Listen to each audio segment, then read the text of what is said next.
Good afternoon, everyone. Thank you for joining the Professional Engagement Falls Free Friday series for our 2023 Falls Free Friday season. My name is Elizabeth Head, and I am the Deputy Director for Injury Prevention here at the Department of Public Health.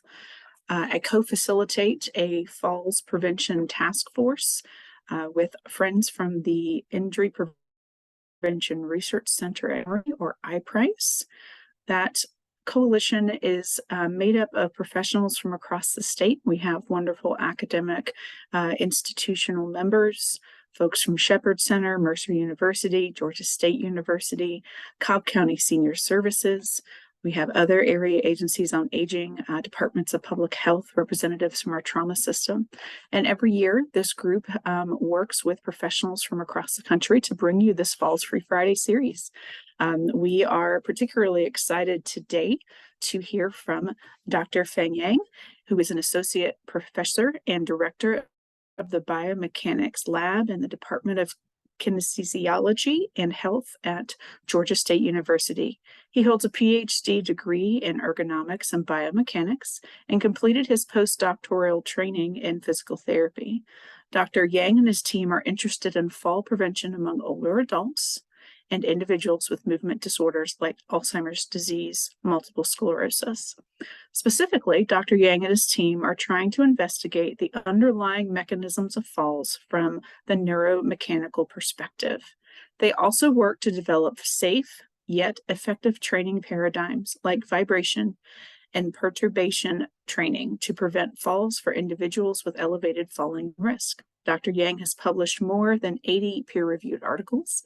His work is funded by various agencies, including the National Institute of Health, the Alzheimer's Association, and the National Multiple Sclerosis Society. We are so pleased that you could join us today, Dr. Yang. I will turn the session over to you. Okay. Thank you, Ms. Head, for the nice introduction. And yeah, it's my true honor to be a part of the Falls Free Friday professional session. And thank you all for being here. So today I'm very excited to share with the group some of our research work related to fall prevention. And okay, so since Ms. had already introduced myself, so I think I'm going to skip this slide. But yeah, before that, I would just want to introduce or explain a little bit about biomechanics. Okay, so for those who you are not familiar with biomechanics, so it's a study of the human movement by using mechanics as the tool. So because of my mechanical background, so I'm in particular interested in studying fall prevention from the mechanical and neuromechanical perspective. Okay. So as introduced, my long-term research goal is to prevent falls from happening for older adults and people with movement disorders like stroke or multiple sclerosis or Alzheimer's disease. Okay. So before that, I would like to provide some statistics to stress the adverse effects of falls in older adults and our healthcare system. So as we know, 1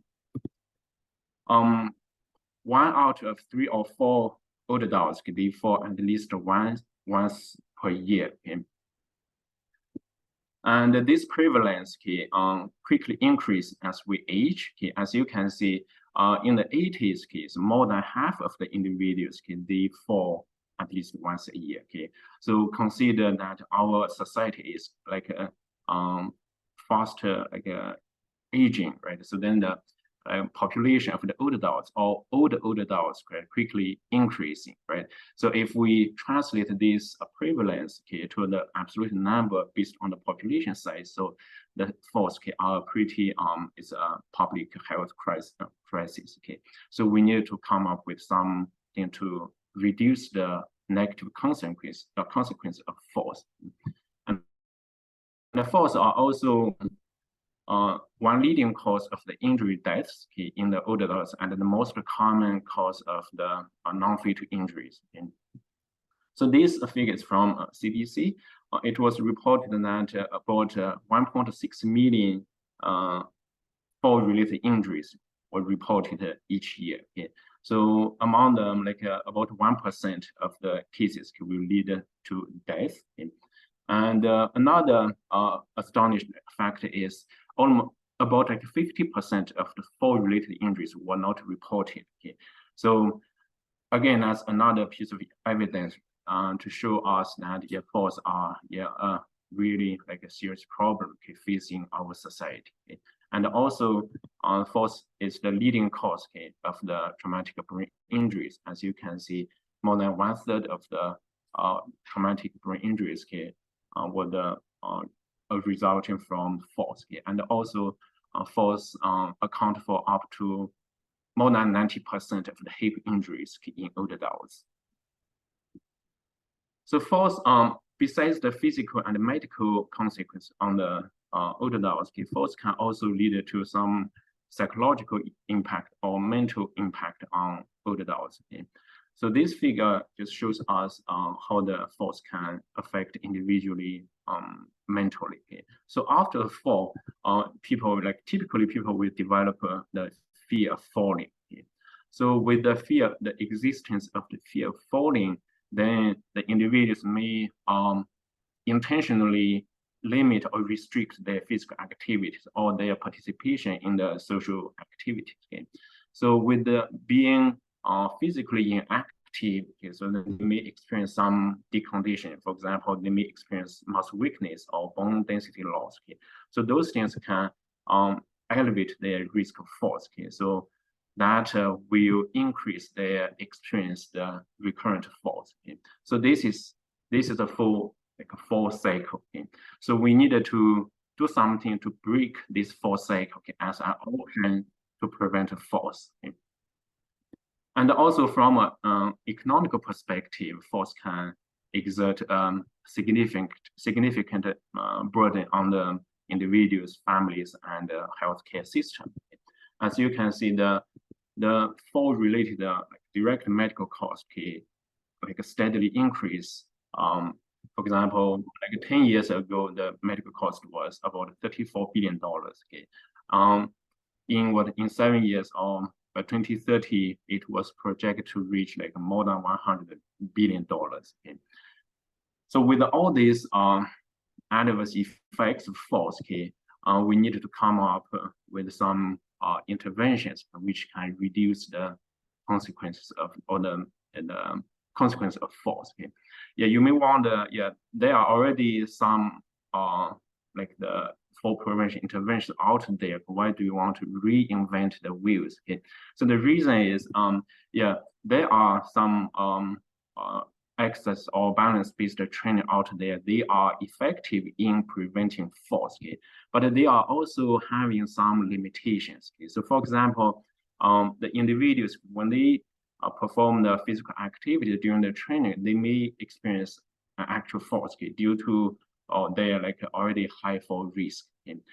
So they could experience falls or injuries during the physical activities. Okay?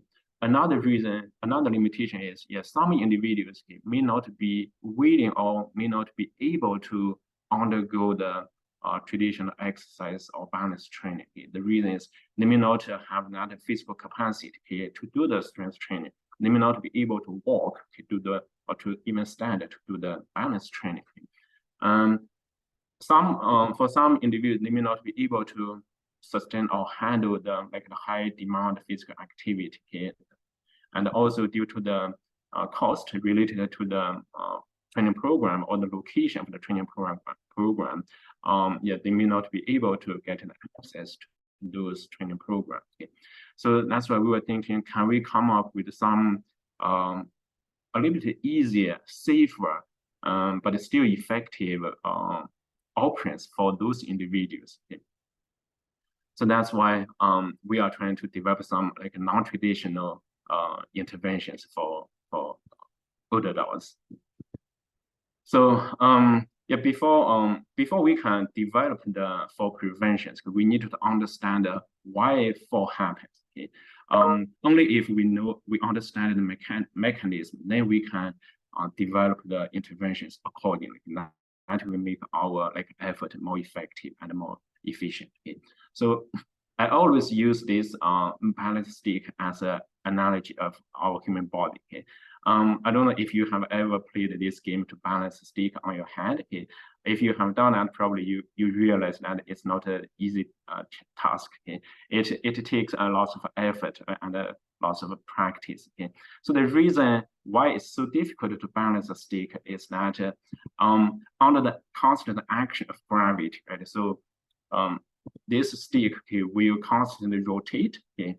It will constantly rotate. To compensate the rotation of the meter stick, okay, we need to continuously move or adjust our hands to position. Okay?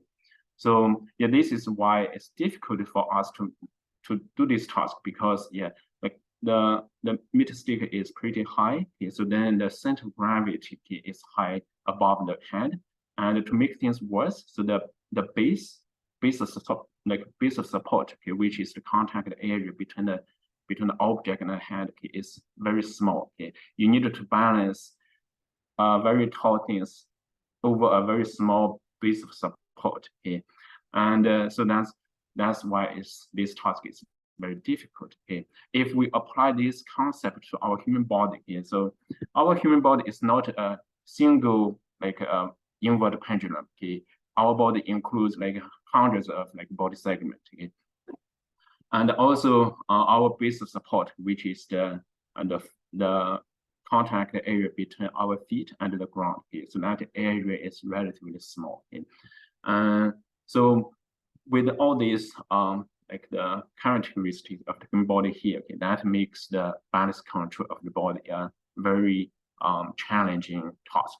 Even yeah, we may take it for granted. We don't put any effort, so we can stand here, we can walk, we can run. Okay, but yeah, the reason like behind that is like yeah, our body or our neuromuscular system can constantly adjust our posture, okay, to counteract the gravity. Okay, so the ultimate purpose for that adjustment is to maintain an appropriate relationship between our body and the feet. Okay, so if this relationship or the movement relationship is disrupted somehow, and this disruption reaches an irreversible level, so then a fall would happen. Okay, so as you can see on these pictures, okay, the fall could happen after trip or slip or fall from stairs. Okay, so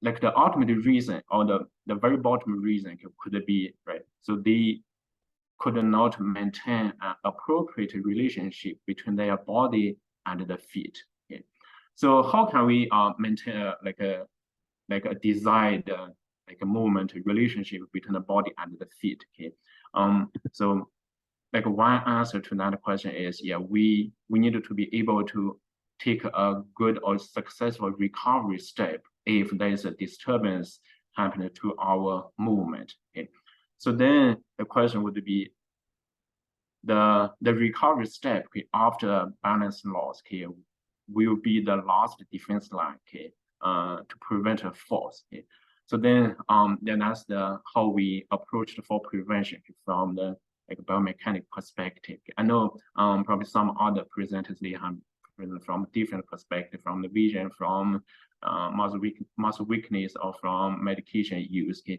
so all those are for risk factors for falls. Okay, but for those, even we can improve strength, we can change the medication, but they may not be prevent the falls, okay, like 100%. There could still be some cases here, the people will lose balance. Okay, so then if they lose the balance, okay, and we can help them, okay, to take the recovery step, okay, in an effective and successful way. Okay, so then as the last like a defense line, we may be able to prevent them from falling on the ground and then reduce the injury. Okay. So then how can we improve the execution of the recovery step? Okay. So there are two options or two perspectives. Okay. So the first perspective is yeah, we can make individuals stronger, more powerful, and more sensitive. Okay. if they are stronger, they are more powerful, they are more sensitive. Okay? So then they can theoretically they can take the recovery step like more successful, okay? Because now they have enough or sufficient resource to use. Okay? They have the required strength or required muscle power or the required sensory functions, okay, to help them take the recovery step. Okay. Then another option would be so to improve their like the physical or sensory motor function, we use vibration training. Okay. Yeah, we will introduce the vibration training in a few moments. Then another option would be even we don't make them stronger, powerful, or more sensitive. Okay, we can still help them, okay, to take a good recovery step. Okay, so this way is we can train them, okay, how to take a recovery step. Okay. So we use different apparatus, okay, to train them. Okay, so currently we are using the perturbation training, okay, to teach them, okay, how to take a recovery step, okay, if a balance loss happens in the real life. Okay. Another option would be, yeah, we can combine these two options together. Okay, probably make another or like a new training paradigm which can have the additive effects from the both the perturbation training and the vibration training. So yeah, now I'm going to discuss introduce the vibration training. Okay. So the vibration training is also called vibration therapy or vibration treatment or vibration exercise. Okay. So this training can be done like very easily. Okay. We don't require the individuals to move around or to do some like the exercise training routine. Okay. So what we want them to do is just stand or sitting on the platform. As long as they can press the button, then the platform will deliver the training to the human body. So probably you have overheard something about vibration. Okay, so our vibration is different from the vibration in the occupation. In the occupation, the therapy is not in a controlled fashion. Okay? So we in our study, okay, we can control how fast the vibration delivers, how strong the vibration. Okay? So with that being said, so our vibration can be considered like a good vibration, which is different from the vibration you may encounter in the occupation.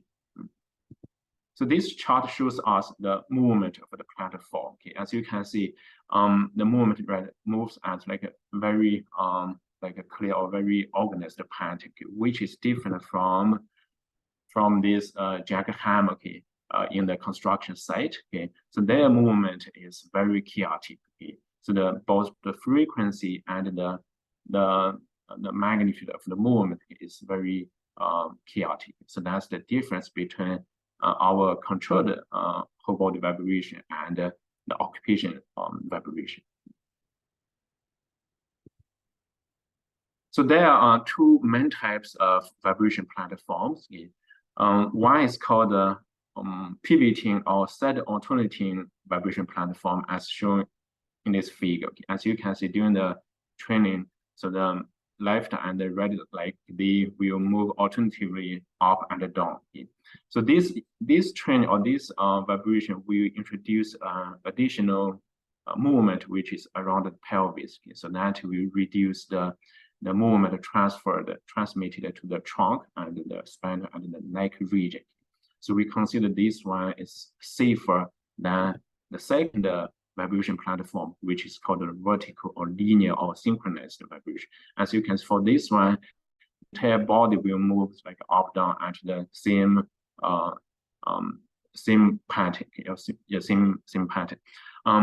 So then the movement around the neck, spine, and the trunk could be significantly large. So that may cause some damages to those important regions. Okay. So that's why we use this type of vibration platform in our lab. Okay. So, and also I would like to mention that, so this vibration, during this vibration, so the movement of the body, okay, is primarily in the vertical direction. Okay. as we know, the gravity, right, is in the vertical direction. So basically, this type of vibration is to counteract the gravity force. Probably in like a few decades ago, you have heard something called vibration, right? So they are commercialized to reduce the body fat or something, right? So later on, yeah, that one was not.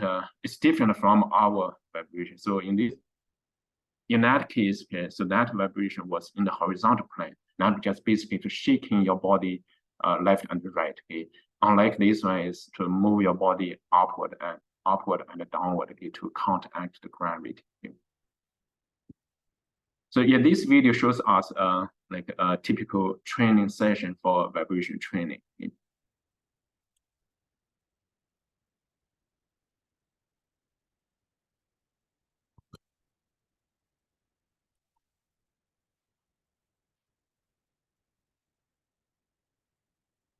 Sorry about the noise.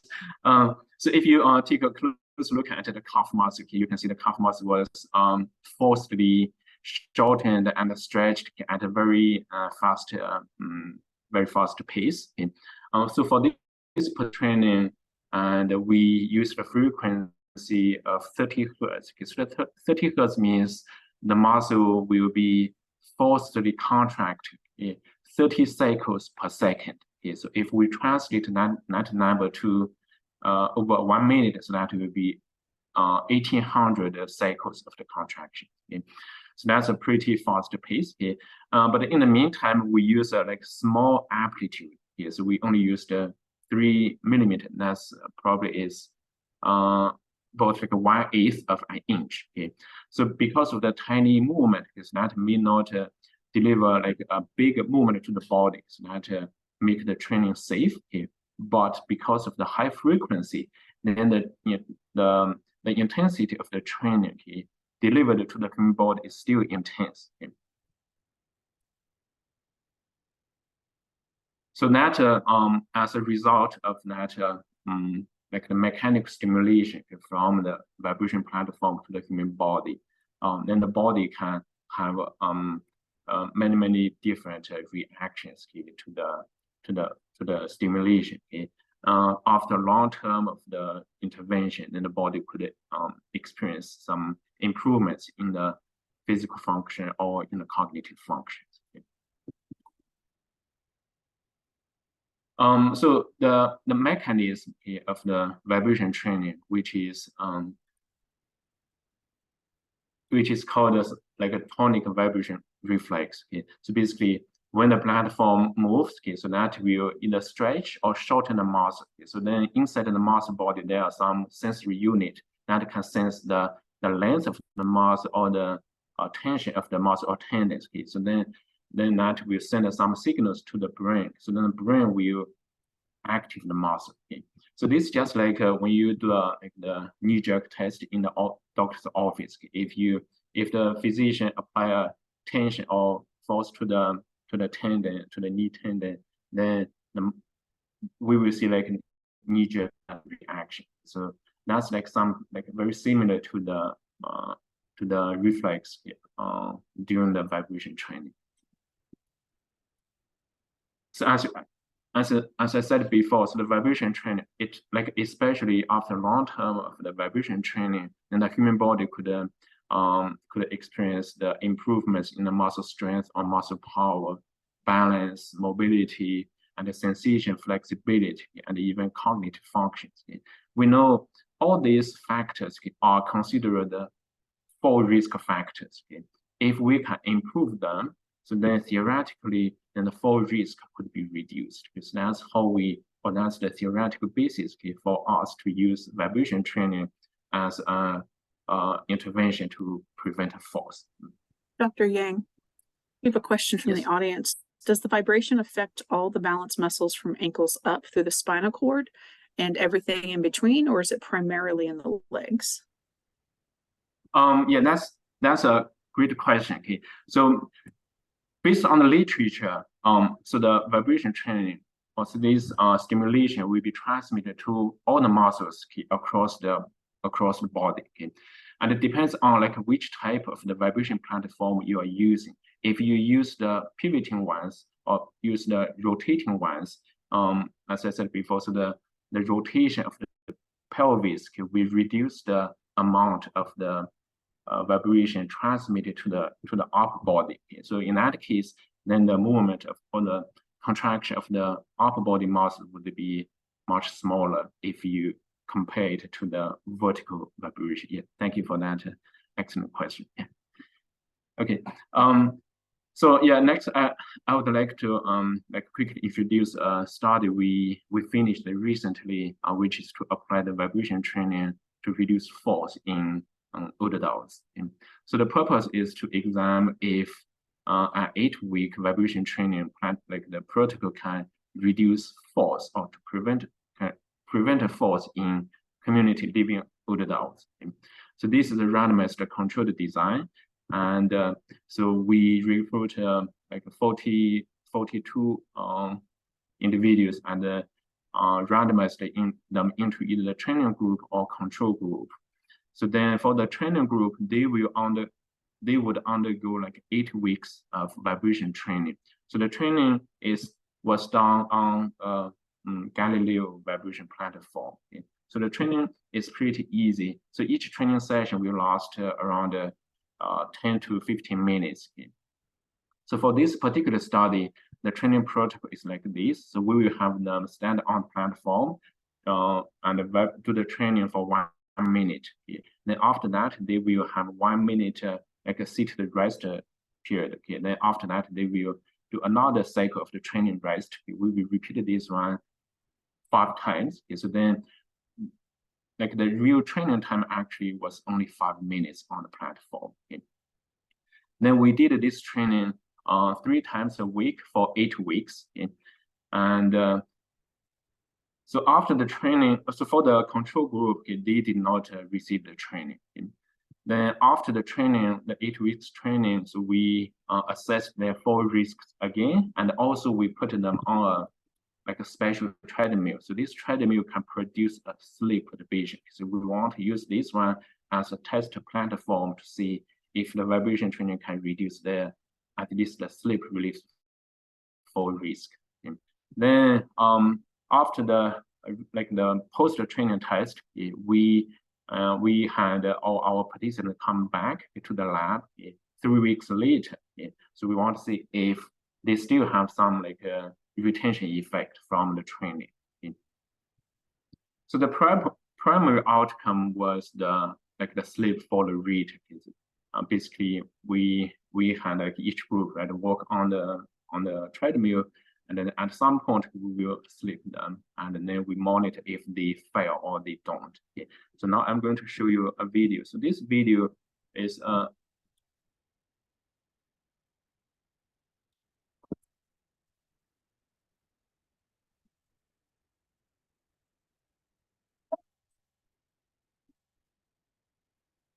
so for this lady, the sleep, as you can see, she was walking, right? So the belt was moving backward. Okay? At some point, then the belt will change the direction of the movement so quickly. Okay? So then in that case, her feet will be pulled forward, then her trunk will fall backward. So we use this to mimic sleep perturbation. Okay? Just like you step on a piece of ice, then your foot will glide forward, then your trunk will be backward. Okay? So for her, as you can see, right, even she lost her balance after the sleep, but she did not fall. Okay? So now let's look at another video.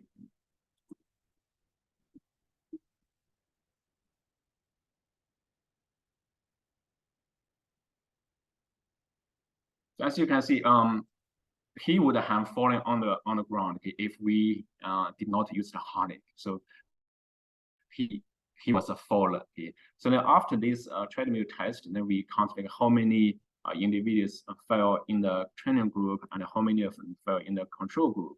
Then we just calculated what's the sleep fall rate, how many percent of the individuals in each group fell after the sleep perturbation. Okay? By the way, we use the identical or the same sleep profile between groups. Okay? So that's our primary outcome. Then we also had some secondary outcome. Okay? So for example, we measured their muscle strength, okay? And also we assess their body balance by using the bug balance scale.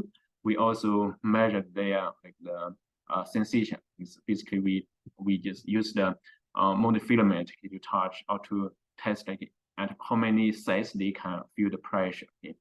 And we also measured their leg muscle powers. Okay? So we use the chair rest test. Okay?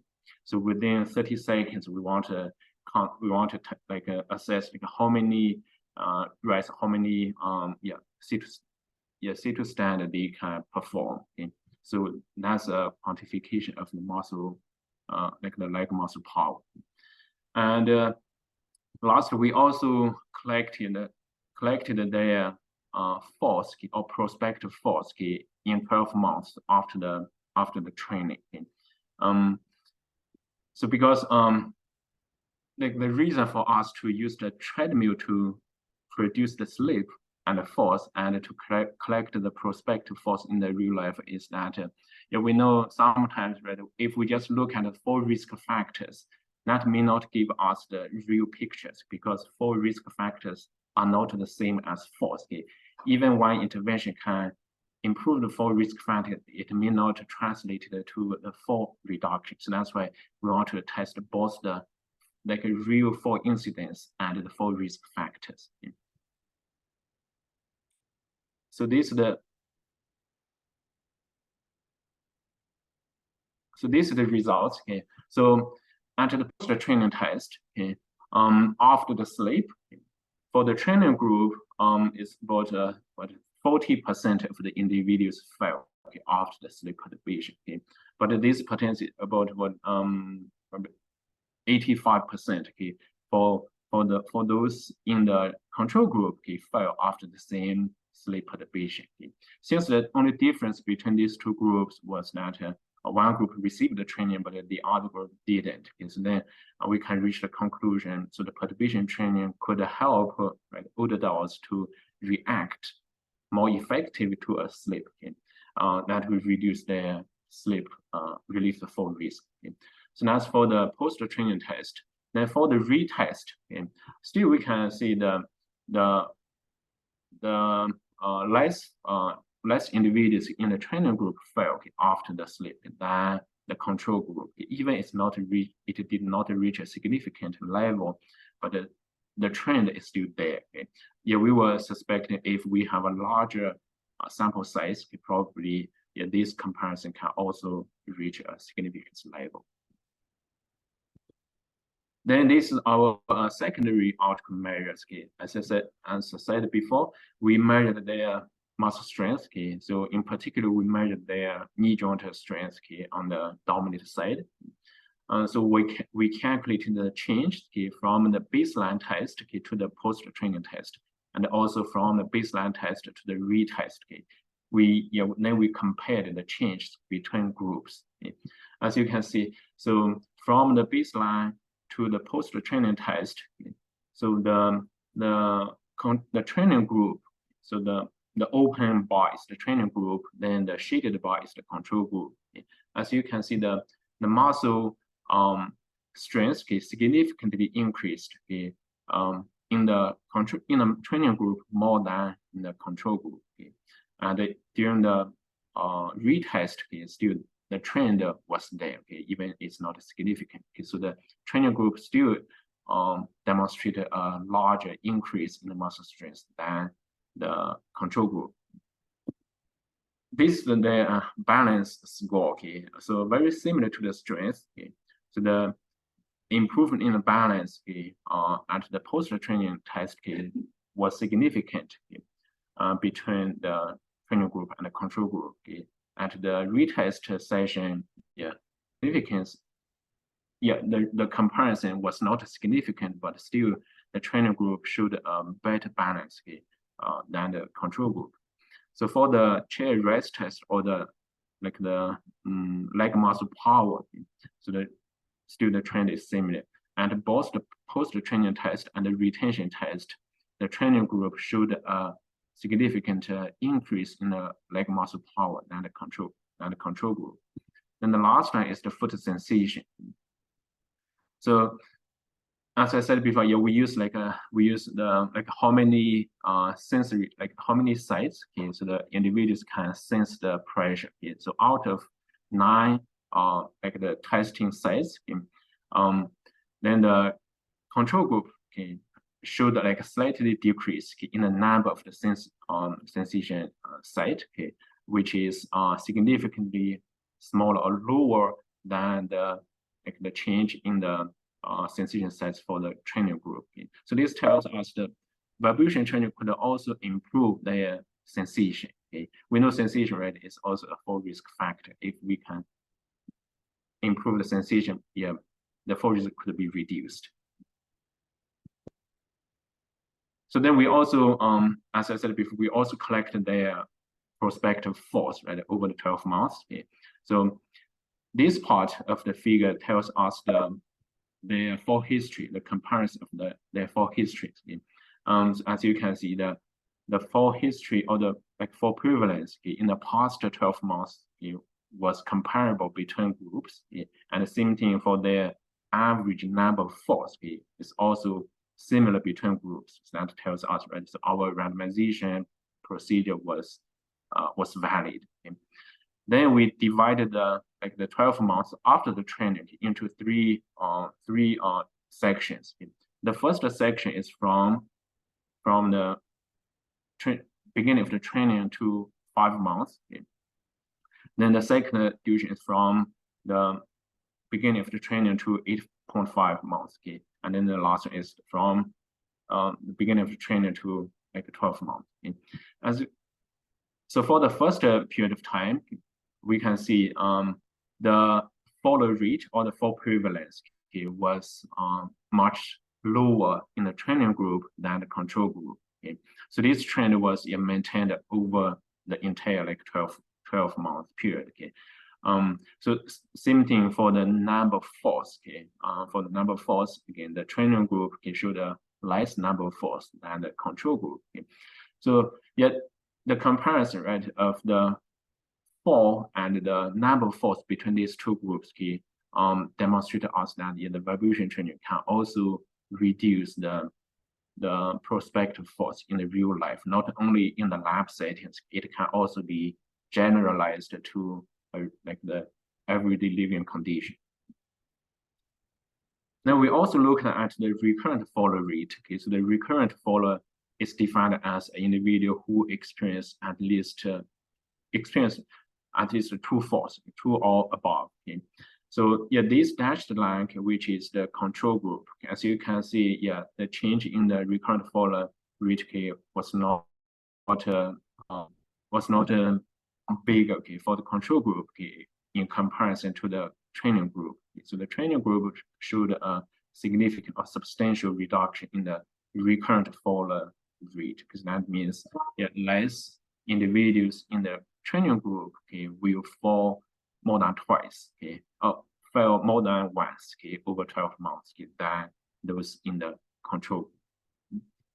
So then, based on the study, before this study, we also applied the vibration in people with multiple sclerosis and people with stroke. Okay, we have same promising results as well. Okay. So based on our findings, okay, we could reach the conclusion that vibration training can be well accepted by older adults, okay, with little adverse effects. Okay. Remember at the beginning of the presentation, I said that some individuals, they may not be able to handle or cope with the traditional exercise-based training. Okay. So then with the vibration training, because it's easy to do, and it could be well accepted by them. Okay. And also throughout our studies, we did not see any significant adverse effects. Okay. So the only adverse effects was that the itching around the leg area or itching around the nose. Okay. So that's the only adverse effect in our studies. And also based on our study, it seems the vibration training can reduce the fall risk. It can improve the fall risk factors among older adults. and it may also prevent falls, okay, since we included fall incidents in the lab environment and also in the daily living conditions as our outcome measure. So it's we can reach conclusion that vibration training can also prevent falls, okay, in older adults. And we are still continue this line of research, okay. And as based on this study, right, we know the vibration training or the effect of the vibration training could last 3 months. Now we are interested in if that can last 6 months or 9 months, or what's the residue can retain. Okay. So we are still like working on that. So this slide is a few video files from another project, which is the vibration training in people with multiple sclerosis. Okay. I just want to show you how the vibration training can help them to walk faster and more stable. Okay. Because the gait function or gait dysfunction or balance are considered the fall risk factors, right? If we could improve those, probably the fall risk can be reduced. So yeah, with our individuals who live with multiple sclerosis, yeah, we did a test which is called a 25 feet walking. So basically, we want them walk as fast as possible. Then we time them and how quickly they can finish the task. Okay. So with this project, we did again, it's 8 weeks training and 3 times per week. Okay. And the training is 5 minutes. Like 1 minute training followed by 1 minute type rest. Okay, then we repeated that one 5 times. Okay.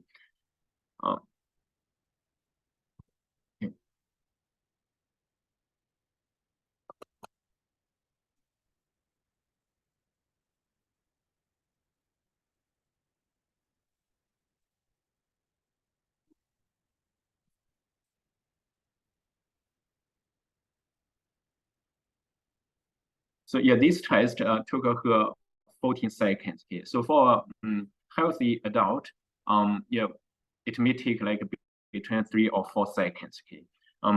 As you can see, yeah, the disease or the multiple sclerosis has delayed or slowed down her gait. Okay. So then she went through the training. Okay. Then after 8 weeks,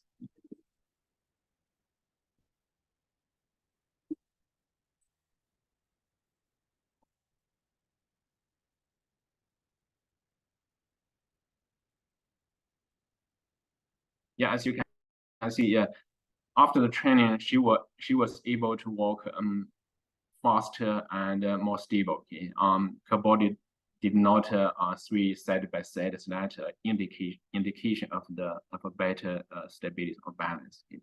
So this trial took her slightly longer than 10 seconds. Okay. So then the improvement was about like 25%. Okay. Yeah, we had another individual. Okay.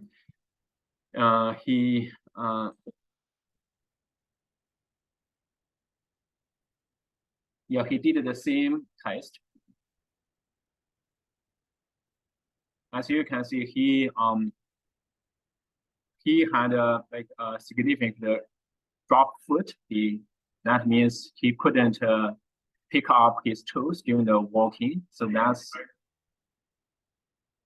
was like a main reason like why he couldn't walk fast. Okay.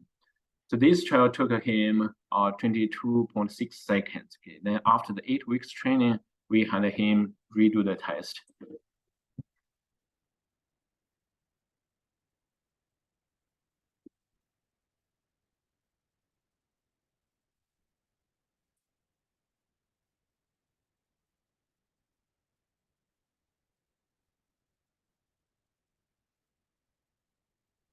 Yeah, so now it only took him 13.3 seconds. Okay, so that improvement was more than 40%. Okay. So we found that the vibration training can also increase the flexibility or the range of motion around the ankle joint. Okay, so we were thinking probably that's another reason like why during the post-training test he was able to dorsiflex or pick up his toes relatively easier than the pre-training test.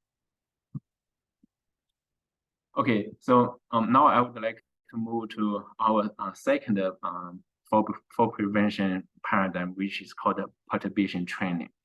So the perturbation training is an intervention key, which by exposing individuals to key, Sure. we want to just to force them to react to those disturbance or perturbations. Okay? So in that, so we hope, right? So if they were experienced to these repeated perturbations, okay, so then their body may be able to develop some skills, okay, which can help them prevent falling further. Okay.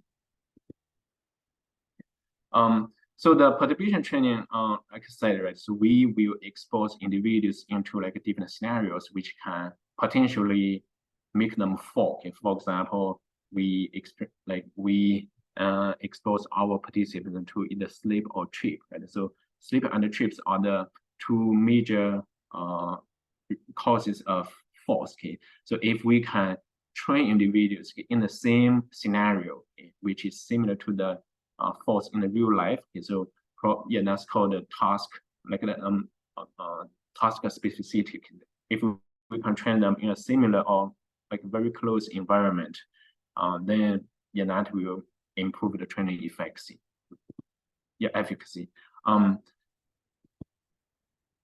So then the vibration training kit is based on the theory of motor learning and motor control. Okay, so I have this slide to explain what does that mean. Okay? So like when we were toddlers or infant, we were trying to learn how to walk and how to run. Right? During that process, we kept falling. Right? We kept falling. But after falling so many times, then our brain was able to develop some skills, right, which can prevent us from falling further. Okay? As due to the aging process or due to some neurological diseases, right? So then our central nervous system could be damaged somehow. So we know the central nervous system is essential, right, for the body's movement, right? So the compromised central nervous system function could also impair the fall resistant skills we learned when we were young. Okay? Then we were thinking, can we just design or create a safe and controlled environment in which we can force the people to fall? Of course, they will not fall on the ground, but we just wanted them to re-experience the falling. Okay? So we will not help them to regain or relearn the skills which are lost, okay, due to the aging process or the neurological disease. Okay? So that's the whole theory of the perturbation training. Okay? So currently in our lab, we use two different apparatus to conduct the perturbation training. Okay? So the first one is called it's overground perturbation training device. Okay? So this one, yeah, of course, we have the safety harness. Right? Then, so the participants will walk on the walkway. So in the middle of the walkway, we have like a movement, like a movable platform. Okay? So when they step on the platform, then the platform will be released. Then the foot and the platform will move together forward to closely mimic a slip. Okay? And we can also produce a trip perturbation. Okay? So we have another plate. Okay? So when the participants approach the plate, then the plate will pop up. Okay? So the person will hit on the plate. So we use that one to simulate a trip perturbation. Then another piece of equipment we use to simulate sleep and trip perturbation is this special treadmill. So this treadmill can, as I showed before, it can produce sleep by changing the direction of the belt movement. Okay? If we, it can also produce trip. Okay? If the belt moves in the same direction but moving faster, okay? So that will pull the feet, okay, backward. So then the trunk will fall forward. So that will mimic a trip perturbation. Okay? So we have been using both equipment in our research. And another good thing about the perturbation training is, the perturbation training is considered implicit training. So the implicit training is opposite to the explicit training. So the explicit training means during the training, the trainer needed to explicitly instruct or teach the trainees how to do the movement, how to move the body. For example, when you do a strength training, right? So usually we will have a personal trainer, some like a personal trainer or alike, to help or to instruct the trainees how you should move. But for the perturbation training, right, we don't need to introduce or tell the participant how to move or how to walk. So all the things will happen by accident and automatically. And also after the training, the new motor skills could become permanent. As just like we learn how to ride a bicycle, then we learn how to swim. So now skills could be a permanent ones. So next time if a slip or trip happens, then our brain can quickly engage or execute or use that motor skills. So that's the rationale for us to use perturbation as a training paradigm. So we have used the perturbation training in different populations with promising results. So this video I just want to show you how the perturbation training works. So this is with people with MS. So on the first slip,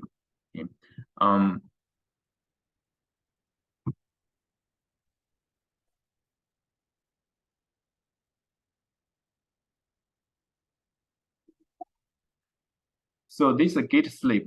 As you can see, he would have fallen on the ground if we did not use the harness. So then we keep doing this for just 5 times. So then on the 5th trial,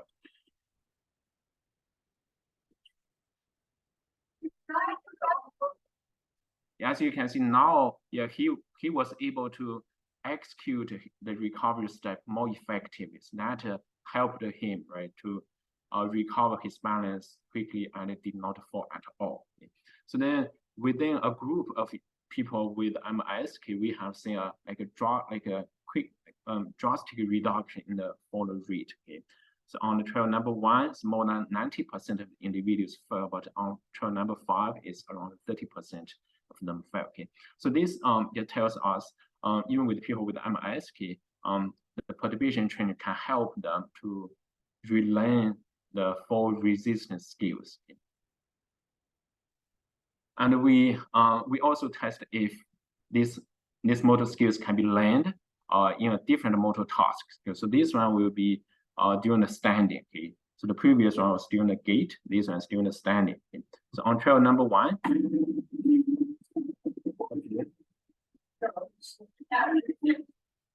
So clearly he failed. Then we did this like 10 times. So on trial number 10,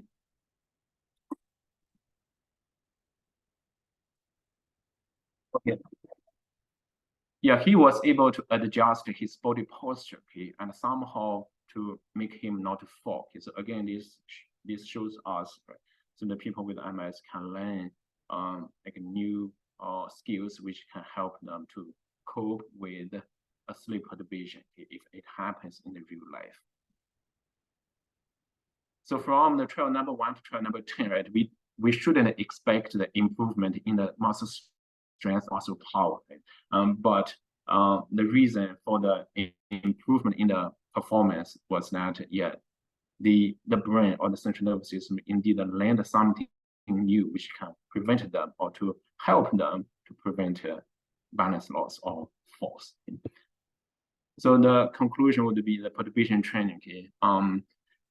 It's different from the traditional exercise training. So it involves the change in the support, or we force them to take a recovery step, in essence to help them or to train them to take a effective or successful recovery step. Yeah, so we are like the vibration, we are also continuing this research line to involve like more studies to try to figure out what's the optimal dosage of the perturbation training, and how long the training effect can last. So yeah, towards the very end, yeah, I would like to share with the group that yeah, we are currently we are doing another study which is funded by NIH and Alzheimer's Association. So we are trying to apply the perturbation training in people with Alzheimer's disease.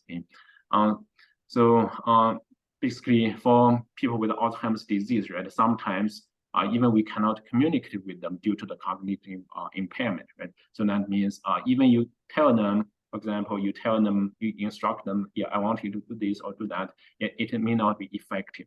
Mm-hmm. But with the perturbation training, because we don't need to tell them what to do at all, so all things will happen automatically. So that's why we were thinking the perturbation training could be a good or like a more well accepted intervention for people with Alzheimer's. Okay, so if you know anyone who might be interested in this study, yeah, feel free to share the information with them. So we will pay them the parking, the transportation, and also the stipend at a rate of $25 per hour. Okay, and also yeah, I include my contact information here. If you have any questions, feel free to email me or call me. Okay. Yeah, I would like to thank my former lab members at University of Texas at El Paso, and my current lab members at Georgia State University, and all my collaborators, and all the sponsors, and all our participants. Okay. Thank you again for your time, and if you have any questions, feel free to ask. Thank you so much, Dr. Yang, for your presentation. Thank you. Those differences between the first session and their later sessions, particularly on the vibration training, were fascinating. We do have an immediate question in the chat, which I'll get to in a moment. If you have any questions, please feel free to raise your hand or put those into the chat. We've got time for probably 2 or 3 questions. The first type of question I see is, how could you envision vibration training being deployed? In PT clinics, gyms, home use? What are your thoughts? Yeah, that's an excellent question. Okay, before I answer your question, I would like to apologize for the noise of all my video files.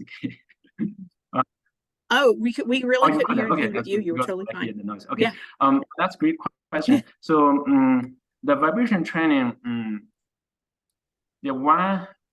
So I have introduced some like the good things about the vibration. Actually, it has some other like strengths. For example, currently there are some like home unit vibration platform. It's very cost effective. It could be around $300 to $400. Okay, so that's the reason like we're thinking probably we can deploy this one to like the senior centers, or even at the homes, or at the nursing homes, right? Because this training is easy, and also it's safe, and it does not take like a whole lot of effort. Okay? Another one is for example, if during the COVID, right, if the individuals cannot go outside to do their training, probably they can do this at home. Okay? So that's one point. And also so actually the vibration platform has already been used in some like the PT clinics or in gyms. Okay. So in some like the gyms, they use this one as a warm-up exercise. Okay. So before they do the real workout, they stand on the platform to do warm-up. Okay. In some PT clinics, they have already used this one to make the patients like stronger or more powerful. That's excellent. I think we have time for one more quick question. It is already in the chat. Could this type of training be beneficial for younger populations as well? For example, children? The vibration training. I believe so. Okay, yeah, so that's another great question. So actually in my lab, we have another faculty member. He's doing some vibration-based training in kids with Down syndrome and cerebral palsy. We have seen some positive results over there as well, because the vibration training not only make people physically stronger, it can also like interact with the cognitive aspect of the human body. Okay, so we did another study with people with MS. We have seen improvement in the cognitive function in people with MS. So that's why we consider the vibration training rate can be, it can be used for like old adults, all the manners to improve their either physical or cognitive functions. That's absolutely incredible. Thank you so much for your time today and your expertise. Folks, just as a reminder, our friends at the Injury Prevention Research Center at Emory will be posting these on their website via their YouTube channel. And I know that multiple partners are already linking to the prior sessions we've had this month. So thank you again so much for your time today, Dr. Yang, and have a safe and wonderful